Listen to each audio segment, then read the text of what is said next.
നമസ്കാരം.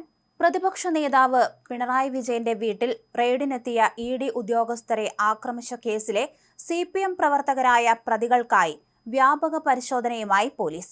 200-ലേറെ പേരെയാണ് വധശ്രമം അടക്കമുള്ള കേസിൽ പ്രതി ചേർത്തിട്ടുള്ളത്. ഇതിൽ വാഹനങ്ങൾ ആക്രമിച്ച 25ഓളം പേരുണ്ട് എന്നാണ് ഇപ്പോൾ പുറത്തുവരുന്ന റിപ്പോർട്ടുകൾ.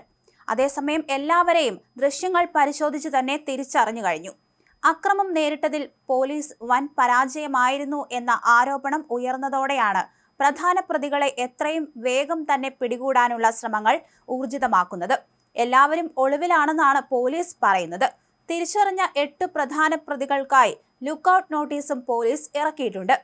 അതേസമയം കേരള രാഷ്ട്രീയത്തെ പിടിച്ചുകുലുക്കിയ CMRL എക്സാലോജിക് മാസപ്പടി വിവാദത്തിൽ മുൻ മുഖ്യമന്ത്രി പിണറായി വിജയന്റെ മകൾ വീണ വിജയനും അവരുടെ ഉടമസ്ഥതയിലുള്ള കമ്പനിക്കും എതിരെ സീരിയസ് ഫ്രോഡ് ഇൻവെസ്റ്റിഗേഷൻ ഓഫീസ് തയ്യാറാക്കിയ 216 പേജുള്ള അന്തിമ അന്വേഷണ റിപ്പോർട്ടിലെ സുപ്രധാന വിവരങ്ങൾ പുറത്തുവന്നു.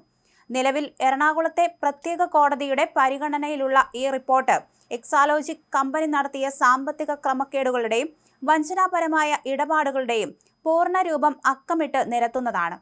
CMRL കമ്പനി ഉടമ ശശിധരൻ കർത്ത, അദ്ദേഹത്തിന്റെ മകൻ, കമ്പനിയിലെ chief financial officer, company secretary, statutory ഓഡിറ്റർമാർ, വീണ വിജയൻ, എക്സാലോജിക് ജീവനക്കാർ എന്നിവരെയെല്ലാം വിശദമായി ചോദ്യം ചെയ്ത ശേഷമാണ് അന്വേഷണ ഏജൻസി ഈ റിപ്പോർട്ട് സമർപ്പിച്ചിരിക്കുന്നത്.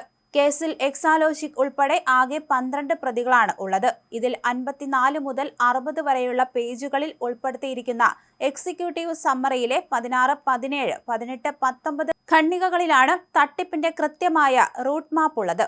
SFIO റിപ്പോർട്ട് പ്രകാരം 2014-15 സാമ്പത്തിക വർഷത്തിൽ വെറും 1 ലക്ഷം രൂപ പെയ്ഡ് അപ്പ് മൂലധനവുമായി ആരംഭിച്ച ഏക വ്യക്തി കമ്പനിയായ എക്സാലോജിക് സൊല്യൂഷൻസ് പ്രൈവറ്റ് ലിമിറ്റഡ് പിൽക്കാലത്ത് കടുത്ത സാമ്പത്തിക പ്രതിസന്ധിയിലായിരുന്നു. 2021-22 കാലഘട്ടത്തിൽ -66 ലക്ഷം രൂപയുടെ നെഗറ്റീവ് ആസ്തി മൂല്യവും വെറും 5 ലക്ഷം രൂപയുടെ തുച്ഛമായ വിറ്റുവരവുമാണ് കമ്പനിക്കുണ്ടായിരുന്നത്. സ്കൂളുകൾക്കും കോളേജുകൾക്കും വേണ്ടിയുള്ള ഇൻമെക് എന്നൊരു മാനേജ്മെന്റ് സോഫ്റ്റ്വെയർ ആയിരുന്നു എക്സാലോജിക്കിന്റെ പ്രധാന ഉൽപ്പന്നം.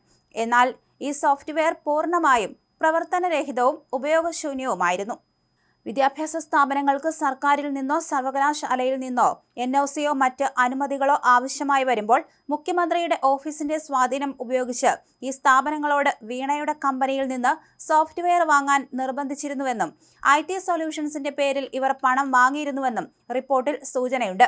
എന്നാൽ CMRL കമ്പനിയുടെ സാമ്പത്തിക തട്ടിപ്പ് മാത്രമാണ് SFIOയുടെ അന്വേഷണ പരിധിയിൽ വന്നത് എന്നതിനാൽ മറ്റ് സ്ഥാപനങ്ങളുമായുള്ള ഇടപാടുകളുടെ വിശദാംശങ്ങളിലേക്ക് കടന്നിട്ടില്ല.